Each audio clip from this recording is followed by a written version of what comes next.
Private limited company जो बनाना चाहते हैं उनका तो इंटरेस्ट है उसमें, वो तो मुझे समझ में आता है। मेरे पास मेरिट नहीं है, क्यों? क्योंकि मेरे पिताजी का नाम अमित शाह नहीं है। बताइए, अगर आप में से किसी के भी पिताजी का नाम अमित शाह होता तो सोचने की जरूरत थी?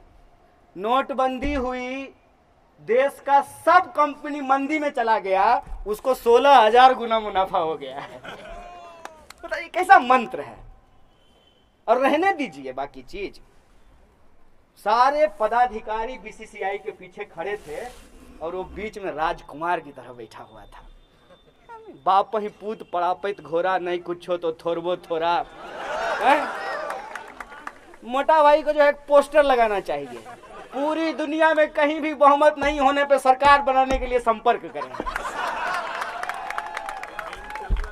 जिसके पिताजी का इतना बड़ा प्राइवेट लिमिटेड चल रहा हो, उसके बेटा को बीसीसीआई का सेक्रेटरी बनने से कौन रोक लेगा?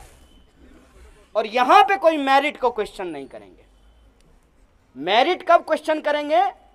जेएनयू का पोस्टर देख करके उसकी हिंदी की तर्जनी सुधार रहे थे। आपका भविष्य बिगाड़ा जा रहा है और आप जेएनयू के स्टूडेंट के पोस्टर का तर्जनी सुधारने के लिए चले हैं, बर्तनी सुधारने के लिए चले हैं। वहां मेरिट का सवाल आ जाता है।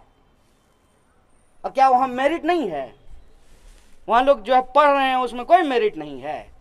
सबसे बड़ा मेरिट तो यही है कि आप जितना भी हजारों करोड़ रुपया खर्च कर दिए ये समझाने में कि मोदी जी बहुत अच्छा हैं, हम लोग ये बात समझ में ही नहीं आई, ये दिमाग में ये बात घुसी ही नहीं। मेरिट है कि यह बात समझ सकते हैं कि देश के लिए क्या बेहतर है और देश के लिए क्या बुरा है।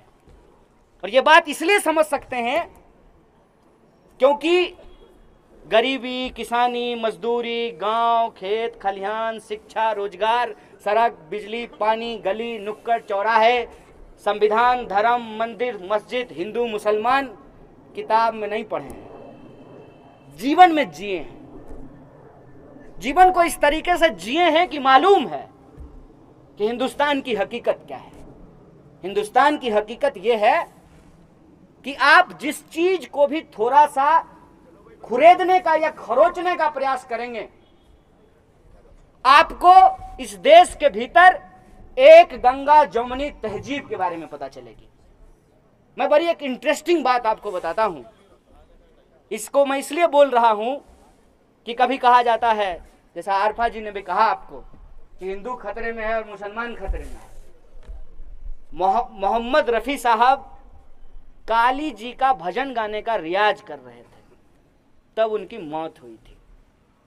और जो राम जी को लेकर के सबसे मशहूर गाना है, राम जी की निकली सवारी, राम जी की लीला है न्यारी, वो गाना मोहम्मद रफी के द्वारा गाया गया है। मन तरपत हरि दर्शन को आज, वो गाना एक मुसलमान ने लिखा, एक मुसलमान ने गाया और एक मुसलमान ने उसका म्यूजिक दिया है। वो बजता हिंदुओं के मंदिर में है।